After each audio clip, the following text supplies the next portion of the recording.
Hey, what's going on, everybody? It's the CD guy, Johnny Z here. Thank you so much for tuning back into the channel, and today I'm going to be counting down the top 20 greatest British metal bands of all time. There are no shortage of great UK metal bands, so this list was very difficult to make, which is why I extended it from a top 10 to a top 20. But that said, let's get started here. Coming in at number 20, I'm going to go with Def Leppard. Now, if you follow my channel, you probably know by now that I'm not the biggest Def Leppard fan. However, I do enjoy their early work. I think that their first few albums are fantastic, and, that's before they commercialized their sound and pursued a more radio-friendly direction. And I think albums like On Through the Night and High and Dry are absolutely essential to, early 80s new wave of British heavy metal. So for that, I think I'd be remiss not to include them here on this list, even though this in general, we're looking at their entire catalog, I'm not a huge fan, but for those early albums, I think they were super important to British heavy metal, and so I definitely want to include them here. Coming in at number 20, going to go with Def Leppard. Following that up now with my number 19, we have Whitesnake, formed by David Coverdale after his departure from Deep Purple in the 70s.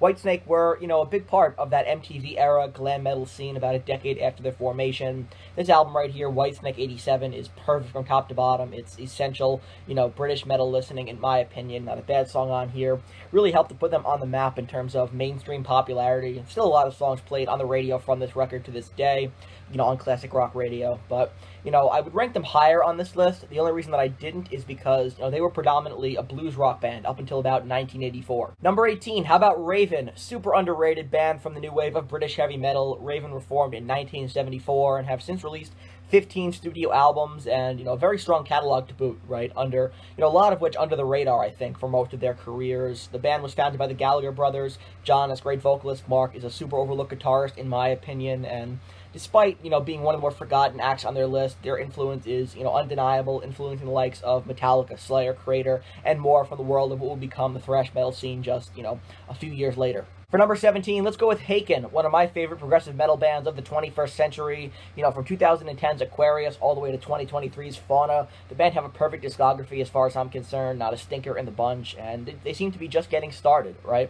They're no doubt, in my opinion at least, the next generation of progressive rock and metal with incredible musicianship, great instrumentation as well, especially by founding member, guitarist, and keyboardist Richard Henschel. So great stuff there by Haken, and I definitely wanted to put them on this list. Maybe a band that, wouldn't be in the conversation for some, but for me, I love their work in the world of prog, and definitely wanted to talk about them here on this list because they are generally underrated, but a fantastic UK progressive metal band to come out of the 21st century. Number 16, Diamond Head. They're a band that are probably best known for the influence tracks like It's Electric and Am I Evil had on a band like Metallica, but Diamond Head are so much more than that, in my opinion. True trailblazers of the new wave of British heavy metal, formed in 1974. They should have been a lot bigger, in my opinion, but, there are a number of components at play that worked against them. They struggled with record labels, management, and a lack of a crossover to the North American audience, in the mainstream sense as well. So that definitely presented some difficulties for them in terms of expanding their audience, but definitely remain largely underrated, but definitely appreciated by a number of great bands, including Metallica, among others, from the San Francisco Bay metal scene. So with that in mind, they're a great band that deserve a lot more attention than they get. Coming in at number 16 here, I'm going to go with Diamond Head. Coming in at number 15, let's go with Samson. Formed in 1977, Samson's best work probably lies in their first 3 albums, fronted by Bruce Dickinson, then referred to as Bruce, and, albums like Head On, Survivors, and Shock Tactics are classics, in my opinion, if not vastly underrated.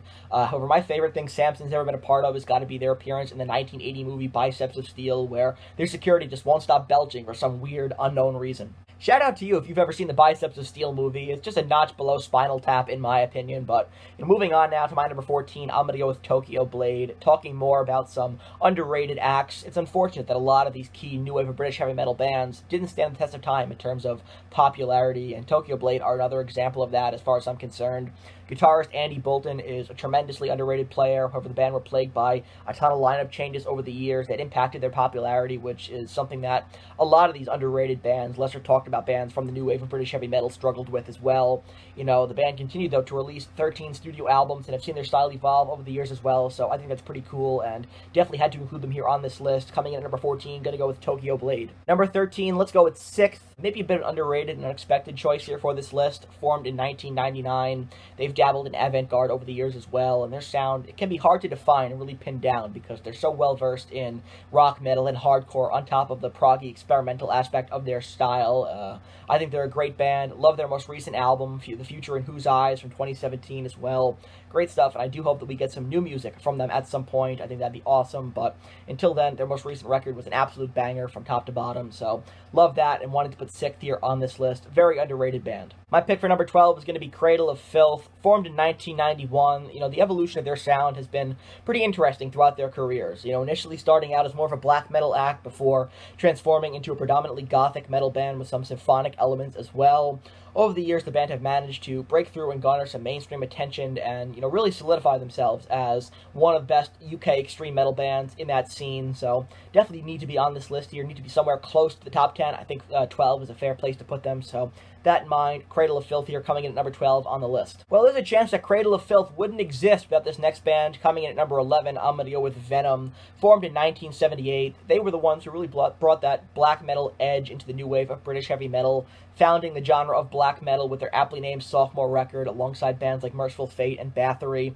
The band also, were definitely speed metal pioneers who, on their debut album, Welcome to Hell, helped give birth to, the early years of what would become extreme metal. So in that respect, extremely influential and important are Venom. Great band as well. Fantastic stuff here. Coming in at number 11 on the list. Got to go with Venom. Number 10 now, as we break into the top 10, I'm going to go with the solo career of Ozzy Osbourne. I mean, when it comes down to it, Ozzy is, one of those people that I don't think a lot of people expected to succeed outside of Black Sabbath when he was first removed from the band. But, against all odds, Ozzy went on to have one of the most successful solo careers in all of metal history. His debut album, Blizzard of Oz, is an absolute classic from top to bottom. His early work with Randy Rhoads is stellar, and he has since become a pop culture icon and remained, one of the most heralded figures in rock and metal. Of course, he got to start with Black Sabbath, and I'll talk about Sabbath a little bit more later on in this list. I don't think that's a spoiler. I mean, of course, Sabbath are going to be on this list, but I also wanted to mention Ozzy's solo work here and include him in the top 10 because, I think, in my opinion, has had the best and most successful solo career in all of metal history, so I'd be remiss not to include him here. For number 10, I'm going to go with the Prince of Darkness himself, Ozzy Osbourne, and his legendary solo run that, is still going strong to this day with the release of his most recent album, Patient Number 9, and I understand Ozzy is working on a follow-up to that record as well, which, modern-day Ozzy gets a bit of a mixed reception from some people. They think it's, it's all the same, it all sounds, very similar, and, well, that is true. It does follow a tried-and-true formula.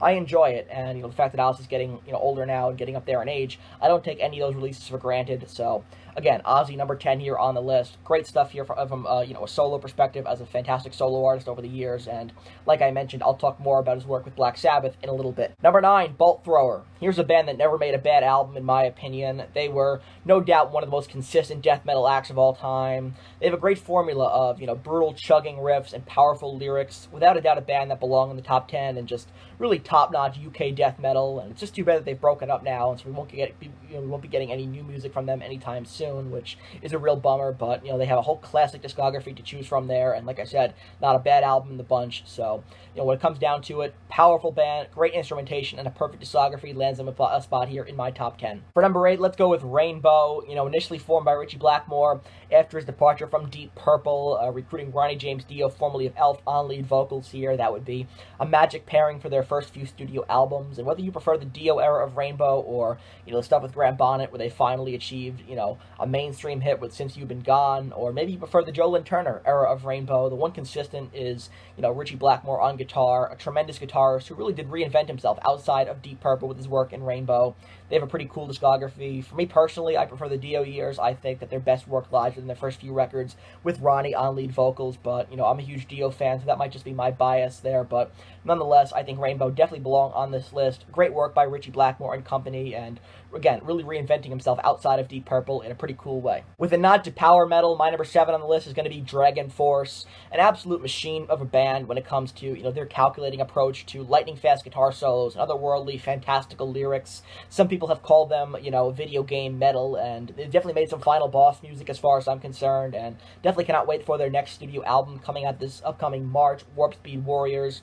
I may be reviewing it on the channel, I have to see, but definitely excited for it, can't wait to hear it. Definitely one of my most anticipated albums of 2024 so far, so very exciting stuff to see DragonForce still going strong, in my opinion. Just an incredible powerhouse of a power metal band. Number 6, Saxon. Saxon are a band that for whatever reason, just kind of got lost in the shuffle of the new wave of British heavy metal when, you know, the reality is they were right in the thick of it with bands like Iron Maiden, Judas Priest, Motorhead, etc., but, you know, weren't able to, you know, stand the test of time in terms of popularity, unfortunately, and just kind of got, you know, lost in things, right? So Saxon remain one of those underrated major players in the new wave of British heavy metal, but have been able to uphold a consistent catalog throughout their careers, are still going strong to this day as well, and, you know, like I said, they were right there with bands like Maiden and Priest. They were a huge part of the new wave of British heavy metal, even though now, in 2023, they've grown to be a bit underappreciated. I think Saxon definitely belong close to the top 5 here for me.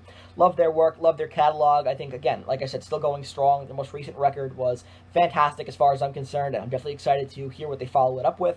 So Saxon, a band that, you know, I think get lost in the shuffle, don't get talked about as much as they should, but, you know, are a fantastic band that, you know, are just as important as some of the marquee names in the new wave of British heavy metal, and, you know, that crossover into North America and what it did for, you know, metal in general. Breaking into the top 5 now, I'm going to go with Motorhead. You know, one of those important moments in the history of heavy metal came when Lemmy was dismissed from Hawkwind, and thus Motorhead was born. A no-nonsense, no-thrills approach to rock and metal. Of course, Lemmy always used to say that they were Motorhead and they played rock and roll, but I wanted to put them on the metal list because, I mean, when it comes down to it, they were innovators of thrash metal, speed metal, and definitely helped to, you know, influence so many great bands, more than I can count over the years, more that, you know, is worth counting. I run out of fingers and toes to count, so when it comes down to it, there were just so many great bands that Motorhead have influenced, and Lemmy's, you know, onstage persona, or it really wasn't a persona, that was just how he lived his life, but Lemmy's onstage presence, I should say, was, you know, second to none. An incredible frontman in his own right, very unique, right? Motorhead were one of those bands that were so different from everybody else, but were able to maintain a level of consistency in their catalog that is really second to none. Pretty much all their albums sound the same, but that's a good thing, because when it comes to Motorhead, they had such a tried and true formula that I don't think I would want them to change anything, you know, so when it comes down to it, they were highly influential, they were innovators for sure, and when it came down to the end of the day, just one of the best metal bands of all time. So that said, my number 5 on the list here, gotta go with Motorhead. Great band that, you know, unfortunately Lemmy has since passed away, but their catalog is so consistent, we have so many gems there, so a lot of great stuff to choose from. My number 4 on the list here, Deep Purple, really did dominate the early 70s metal scene alongside Black Sabbath, with both bands just putting out classic after classic after classic. They really helped to define the early years of metal, and, you know, I think their best version of the band and the best iteration was the Mark II lineup when Ian Gillan and Roger Glover joined up, and for In Rock, that really is what changed everything for Deep Purple and really did help to, again, shape metal. So super important band are Deep Purple, you know, whether you prefer the Mark II lineup or the Mark III lineup. I love that as well with Coverdale and Glenn Hughes. You know, it's all really solid stuff, and the instrumentation, the musicianship was top-notch during that era throughout the 70s. So, you know, they're a band that have had a ton of lineup changes, right? A lot of bad blood between members, people leaving, old issues, you know, being rehashed over the years, especially when the Mark II lineup reunited in the mid-80s. But through it all, I think I'm able to, you know, have a very consistent catalog, whether you prefer the 60s, you know, late 60s stuff or the 70s material, you know, where they really came into their own, or maybe you like their 90s output, you know, which is very underrated as well, or even if you like the 21st century stuff they've done. Now they're getting older, but still releasing some really entertaining albums. You know, it's all great stuff, and there's definitely something for everybody in the Deep Purple catalog, so that's one thing I really enjoy is, you know, kind of a variety there while also staying true to the Deep Purple sound. So you know, for me, I had to put them in the top 5 here. Deep Purple, fantastic band, innovators and pioneers of heavy metal. Top 3 now, let's go with Judas Priest. You know, when Judas Priest first came out and they burst on the scene, they were a band that were unlike anybody else. They were so different in the sense that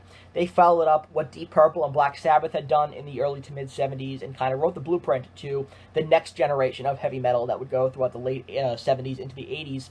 You know, and they were a band that were, you know, just so unique. Of course, Rob Halford's voice is, you know, very unique in its own right, very recognizable, an insane vocal range Halford had in his prime. And, of course, you had the double guitar attack by K.K. Downing and Glenn Tipton. Incredible chemistry between the two of them over the years that helped to personify that Priest sound. They released classic after classic after classic here, and, you know, their late 70s into the 80s output is, you know, some of the all-time best in metal, a legendary streak of albums in my opinion, and they're a band that absolutely belong in the top 3, have done some incredible work throughout their entire careers, and, you know, like a band like Iron Maiden, a band like Saxon, a band like Motorhead are right up there at the very top of the innovators of new wave of British heavy metal, and, you know, what that meant to metal's expansion into North America. Well, for my number 2, I'm going to go with my favorite band of all time, surprise, surprise, Iron Maiden. Now, you know, for most lists, Maiden would be at the top of the list for me, right? And I'll get to that a little bit as to why they're my number 2 and not my number 1.